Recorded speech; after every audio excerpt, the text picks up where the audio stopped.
บ่ายสงค่ะเมื่อในเป็นวันที่17เดือนธันวาที่5ปี2026ในตอนในข่าวใส่หมอหอมมีข่าว4ตอนได้มาเปิ้นเผาค่ะอ่อนดังเปิ้นได้ก่อเข้ามาถมด้วยข่าวโหในโฮบโทบหันน้ำมันจากตั้งน้ำตั้งหลายตั้งปอดตอนฝั่งแม่น้ำโค้งเมื่อวันที่15เดือนธันวาที่5ปี2026ในมีข่าวงาออกมาว่าฝ่ายซึกอีกป้าภูมิพลพรฝ่ายเกี่ยวข้องเขาไล่ออนกันไปเล็บยามเปิดตาปักตาไปด้วย ลองเฮ็ดตั้งสร้างอันอ่ำจ้อมปักเปิงหมายมีตั้งปอตอนแหลนลิ้นเมื่อพ้องหนังนั้นค่ะโคบโทบหันโคของอันลีทางเถอมีไว้อยู่ในแก่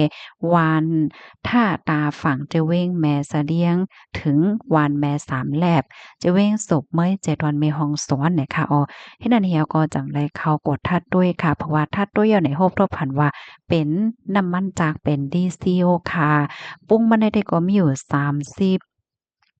แต่เลยว่าจังมันเป็นเกลลอนขนาด1เกลลอนในมันใส่หลาย30ลิตรเฮ็ดให้เอาทั้งหมดก็มีอยู่10ถังโคมย่อก็เป็น3ปากลิตรจังได๋อะค่ะตั้งฝ่ายภูมิพลพรเขากล้วยหันเคิงโคอะสังว่าเฮ็ดจังได๋กล้วยค่ะอันเป็นเจ้ามันได้แท้ก็อำหันในค่ะดอมหัวผู้ใดไผเป็นเจ้ามันเฮ็ดจังได๋นะตั้งฝ่ายภูมิพลพรเขาได้ก่อคาลัมว่าน้ำมันจากเจอในไหนแลบได้เอามาไว้ปื้นตีเจ้านั้นเสียก็ไปขิงข้าวยามเปิดตาลักหลอบเหี่ยวก็ส่งเข้ามาตีในเมืองโฮมตุ้มโดยที่ผ่านหลานเป็นตั้งการเฮ็ดจังไหนได้ก็แต่เลยว่าเป็นลองเฮ็ดตั้งสร้างที่อันจ้อมปักเปิงหมายมีว่าสังว่าจั่งใดเฮ็ดไหนยาวค่ะข้อมูลอันใดข่าวเนี่ยก็เลยเปิงอิงออกมาดีของการข่าวเกี้ยงใหม่ออกไว้ค่ะลูกดีข่าวง่าวโหนในเสแลกำไดเฮาคำมารับถมด้วยข่าวง่าวโหนในค่ะเกี่ยวกับเลยลองหลีกไล่ป้ายเป็นหยาในปางโล่งการสอนเล็กได้ข้าวใหม่มีลูกเห็นหลายเจ้าคือเมื่อวันที่10เดือนธันวาที่4ปี2026นั้นอยู่ที่พ่อแม่พี่น้องก้นเมืองในเอิ้งหน้าใหญ่จะเว้งนำจางไล่จัดเฮ็ดปางโรงการสอนเล็กได้ข้าวใหม่อันมีลูกเห็นหลายเจ้าคือมาเคินมีอยู่1ปากข้อ10ก่อและหมอสอน5ก่อค่ะที่ในปางโรงการสอนไหนเจ้าซึกหลงคือปิวผู้จัดการห้องการหลงอบเปิง ในเมือง RCSSE ไล่หมอกลัดข้อความเปิดปางกว่าว่าให้เหมาะรักษาหลีกไล่ใต้หลีกไล่ในเป็นสาใจหนอแดนคือให้ป่อแม่ส้นตุ่มลกล่างขึ้นโรงเรียนและให้ไล่หมอรักษาหลีกไล่โกคือว่าจังไหน พ้องข้าวอึดเฮียนโรงเรียนหลวงปองจึงแลโรงเรียนสอนเล็กข้าวยาวจังได๋หลายๆเปิ้นตีในเมืองใต้เนี่ยก็เปิดปางสอนเล็กได้ข้าวไม้จอมหนังเงาลายในเปิ้นตีไผมันมีนั่นมากกว่าปีๆไหนค่ะข้อมูลตอนได้ค่ะเลยเป็นมาที่ห้องการข่าวใต้หลอดแล้วต่างไว้ค่ะลูกดีข่าวเงาโหนในเสแลกำได้เฮาค่ะมารับถอมด้วยข่าวเงาเที่ยงตอนหนึ่งค่ะ ในกอฝ่ายอู้เปิง SSPP เข้าโฮมปันเฮียงไปลงปางสอนเล็กได้ข้าวใหม่ในเอิงกลางหมอเมื่อวันที่9เดือนธันวาที่5ปี2026ข้าวยามกลางค่ำ6โมงต่อพอถึง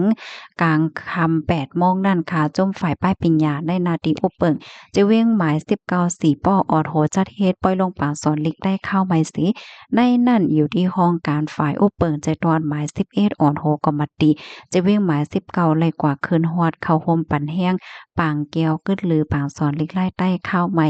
ตอนสู้น้ำใจคู่ปงสอนและลูกเฮียนเจมเจ้อใน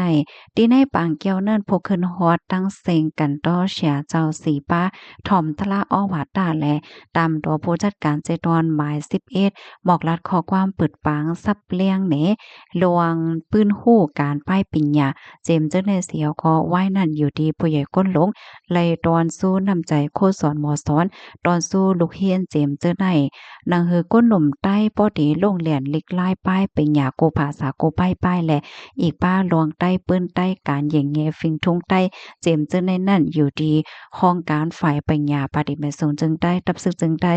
SSPP SSA เนี่ยก็ไล่คัดใจกองสารจอมจุ่มฝ่ายป้ายปัญญาหลายตีหลายตั้งอีกป้าในเมืองนอกเมืองเสียก็ปกป้องพันป้ายปัญญาก้นหนุ่มใต้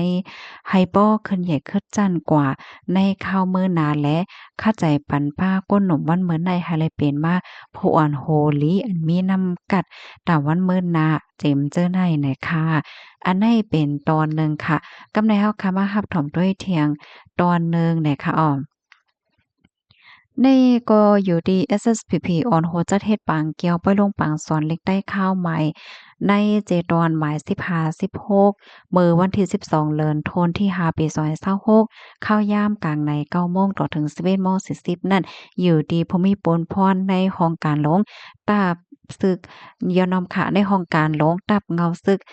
798และเจดอนหมาย15เจดอนหมาย16ออนโหจัดเฮ็ดปางเกียวไปลงปางสอนเล็กได้ข้าวหมายอองดีตะปางเศร้ากาดพุยสีในนั้น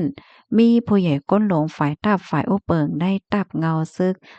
798ใน7วันหมาย15หมาย16จุ่มลูกเฮียนจุ่มครูสอนป้อแม่ลูกเฮียนโพคาบปางหมายต้องคมตั้งเสียงผูกเกินฮอดในมีอยู่1ปาก57ก่อที่ในปางแก้วนั้นผู้ใหญ่ก้นหลงฝ่ายตับฝ่ายโอเปิงบอกลัดข้อความเปิดเผยปางแก้วปันแห้งใจลูกเฮียนหมอสอนตึกส่วนไหไหลอ่อนกันสืบคัดใจเฮียนเอาป้ายปิญญากว่าข้าวตั้งหน้าตั้งโตหมอสอนคู่ปงสอนตั้งเสียงสีหมอสอนก็หนึ่งหมอกลัดขอความยินจมเอากุ่งหมุนเนอลูกเฮียนจื้ออันคัดใจสอนเฮียนมาตั้งโตลูกเฮียนตั้งเสียงสีลูกเฮียนก็หนึ่งหมอกลัดขอความยินจมขอบใจเนอผู้ใหญ่ก้นหลงและครูสอนตั้งเสียงเจมเจ้าในเนี่ยค่ะไหว้ปางแก้วเย้าอยู่ดีผู้ใหญ่ก้นหลงตอนสู้ลูกเฮียนกัดเขียนสีมีจุ้มตั้งกะหมอสอนลูกเฮียนเขาเอาตั้งกะอย่างเงี้ยฟิงทุ่งใต้หลายๆโหมนใจปันได้ปางป้อยกว่าอยู่เย้าเลยค่ะนังคือก้นหนุ่มใต้บ่ได้ลงแหลนเล็กไล่ป้ายปัญญานั่นเนาะปยก็นังคือบ่ได้เลยฮู้ป้าลองใต้ปื้นใต้ลงอย่างเงี้ยฟิงทุ่งใต้เจมเจ้าในนั่นอยู่ดีห้องการฝ่ายป้ายปัญญาปฏิเมตรทรงจึงใต้ตับซึกจึงใต้ SSPP SSA ก็และคัดใจก้องสารจ้อมจมฝ่ายป้ายปิญญาหลายตีหลายตั้งอีป้านนอกเมืองในเมืองเสียก็ปกป้องปันป้ายปิญญาก้นหนุ่มใต้ให้บ่คืดจั่นขึ้นใหญ่กว่ามื้นนาในค่ะเนาะปยก็คัดใจปันป้าให้ก้นหนุ่มวันมื้อในเป็นมาผู้อันโหลีอันมีน้ำกัดตามวันมื้อนาวันไหนค่ะข้อมูล2ตอนในค่ะในก็ไล่เปิงอิงออกมาดีเพจ SSPP Info ต่างไว้ในค่ะพี่น้องค่ะบางเจ้อก็จะมีความถามว่าเฮียงได้เอาลวงจั่งใดมาเป็นแพร่ป้าแหน่ค่ะในได้ก่อเปิดตาปึ้งในไห้หันว่าตับซึกใต้ค่ะเนาะมีลองตรงหนึ่งเฮ็ดสังอยู่เฮ็ดจังได๋นั้นขนาดเนาะในก็เนาะตรงหนึ่งในตอนของป้ายปิญญาว่าเฮ็ดจังหนังไหนแหน่ค่ะพี่น้องค่ะรับถ่อมเยาหันเถินจึงหือพองพี่น้องค่ะวนว่าภาษาลิกไล่ได้ลำลวงตอนตาจึกคือจึงหือค่ะปานตั้งหันถึงมาแล้วค่ะยินจมเย็นนำค่ะไม่ทรงค่ะ